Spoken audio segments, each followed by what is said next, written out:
We now continue Mike Degidio's story. He continues, I heard it before I saw it. The sound of 1,000 shotguns.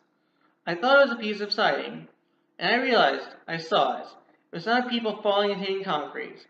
I will never get that sound out of my head. Again and again and again I heard it.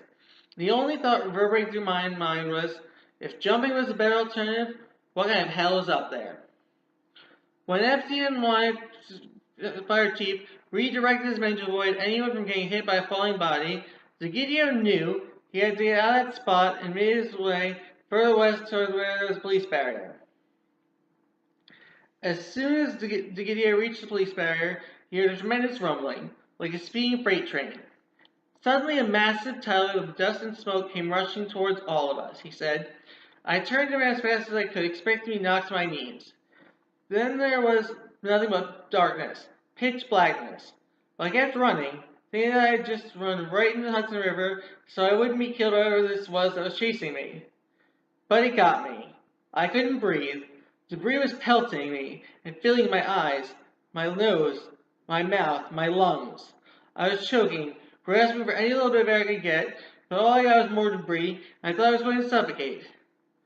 Degidio kept telling himself to keep moving because as long as he could move, he knew he was alive. The darkness lifted, and by the stinging grit that burned his eyes, he started walking to the west side of the highway in an effort to make his way to George Washington Bridge and get home to Fort Lee. I still didn't know that the tower had fallen, he said. Then I had to hear that rumbling again. I looked at my shoulder, and that's when I saw the second tower just crumble and disappear. I couldn't believe that in a matter of seconds, this massive structure was gone. Panic set in.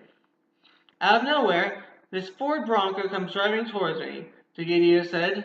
I jumped on its hood and told, more likely screamed at the driver of the windshield that I had $50 that was his. He was just getting to George Washington Bridge. He got me there, Degidio remarked, and he took my 50. Despite the fact that the bridge was closed, Degidio was able to get a ride from the Port Authority police captain he saw who knew him. Upon reaching Port Authority headquarters in Fort Lee, Degidio learned from a graduate Bergen Catholic 75 and volunteer firefighter the severity of what he had just escaped from. He learned that if he hadn't moved his position on West Street, he would have been buried in tons of twisted steel and rubble. After talking to people at the Bridge Plaza facility, it occurred to me that for the first time that not many people could have gotten out from my office, he said. I started staring at the flip chart with the names of every employee known to be in the towers. 16 people I worked with died that day. For weeks, I did little to go to funerals. I can't stop thinking about the children I know who lost their parents. That haunts me. Reflecting on the last 10 years, Degidio says, 10 years later, I still have survivor guilt.